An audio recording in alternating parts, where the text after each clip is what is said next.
Back with another one. Breaking news, sad to report. Loretta Wallace, mother of the Notorious B.I.G, has passed away at the age of 78. According to reports, she passed at her home in Stroudsburg, Pennsylvania, according to the coroners. And as of now, that's pretty much all the details I was able to gather. But here's my thoughts. Well, for 178, that's really not that old, y'all. But I know in this day and age, people die young. So a lot may think that's an old age, but actually it's not. And they just go to show nobody know the moment nor the hour. Death is a part of life. It's unfortunate, but it is what it is. And the funny thing, though, because in hindsight, regarding her son, the whole Pac, Diddy, just everything, who would have thunk if everything would have developed as it did?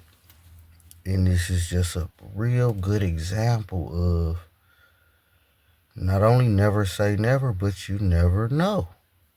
Just anything. Only time will tell, And that's just the truth. I'm sure that nobody imagined things would have unfolded the way it did and the way it's still unfolding. So that just really made me think about all that with her passing. Being that, of course, Big was her son, and I just feel like Big was collateral damage, Him and Pac, not more so Pac, but definitely Big was just collateral damage, unfortunately. And again, things are still developing, so who knows? We'll know. Only time will tell again, as far as the total truth, if we ever get that. But yeah, man, damn. R.I.P. to her, And I'm not sure if Big ever had some siblings. Was Big her only son? I don't know. I never heard of nothing. Y'all let me know in the comments. But yeah, another funny thing that stand out to me regarding her that I remember about her was this was after Big died. Of course, maybe a few years after. She was being interviewed, I think by like some British reporters or something. And they was asking her about, what's the big song, If You Don't Know, Now You Know, Ninja, that song, Juicy or whatever. And, in the lyrics, he was talking about how, he came up broke, struggling, and, now he up now or whatever. And, they was asking her about that, about, a little bit about his upbringing. And I forgot how the reporter said it, but she was kind of like, nah, I ain't raised Christopher like that. Like, he wasn't. She got, the Jamaican accent. She's like, Christopher, he was, he wasn't starving like that. Kind of like I was a good parent. I wasn't, nah, hell no. Nah. Like, we wasn't rich, but, we wasn't up, but nah, you know what I'm saying? So I was just like, damn, she put him on blast a little bit, but, it's all music and lyrics, and that's another thing that come to mind now. I mentioned it regarding our music in particular. How should I put this? All right, now, okay, we chasing death, but see, the thing is, you see, when we make these songs, it's kind of like basically, you got to be who you say you is, regardless what you rapping about, what you talking about. Whatever you got to be doing, whatever you talking about. And technically, I'm not sure if it really was supposed to work that way, but again, in our genre, it does. It kind of comes to life. Our music brings us to life, but unfortunately, it's in a negative way. because this is where we chasing death, because we rapping about, starting off as rapping about the things we going through in terms of oppression in the ghetto and all that. Now, and in turn to now, you gotta act that out. So basically, it's kind of like really the way it's supposed to work, in my opinion, is no different than an author writing a story about some fiction. Okay, he don't have to be that story. That's just a story that he made up. He gonna make up plenty more. And that's what a song's supposed to represent. Like in any other genre, a song is about this. The song is about that.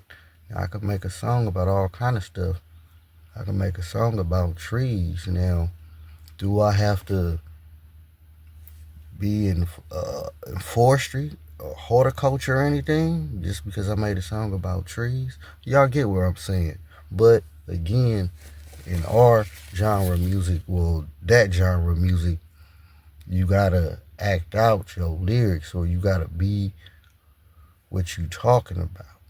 And a lot of people don't realize that, and this is where the whole, people would say the cursing yourself, putting spells, spelling, and all that. And there's definitely some validity to that, because as a man thinketh, so is he. So that's something to think about, y'all. But that's, I think about all that in hindsight with her passing and everything that then went on, like I mentioned. And yeah, man, it's a crazy world we live in, ain't it? Everything ain't meets the eye. You understand? Most people only believe in what they see. It's a lot of things that exist that you can't see. Hell, you can't even see the wind. You can't even see gravity, but you jump, you come down, don't you? But let Lord Jamar tell it ain't no gravity. But anyway, yeah, man, R.I.P., Loretta Wallace, mother of the Notorious B.I.G, late great Notorious B.I.G. And, it's a shame. And of course, we don't want nobody to pass. Some people say, well, she lived her life. But again, 78 ain't hella old. But it's whatever. But I'm really saying that because, again, how I mentioned how everything developed regarding Big, P. Diddy, Pac, all this old stuff. Y'all already know. But I'm going to be back at y'all, man, and I'm not sure if more details going to come out regarding her passing. And again, I don't know if he had any siblings, Big or whatever. But yeah, man, it's a shame, man. R.I.P., man. I'm sure everybody going to be at her funeral. And I ain't saying it like that. But, for sure. And, be they family members or whatnot. And real quick, speaking of another funeral, Irv Gotti just passed. And I guess he had his funeral. And there was, of course, a lot of people in attendance. I heard Ja Rule gave a heartfelt speech. Jay-Z was there, so a lot of people there, and of course that's some other stuff. We ain't even gonna talk about that, but R.I.P., man, and I'm gonna be back at y'all in a minute, man.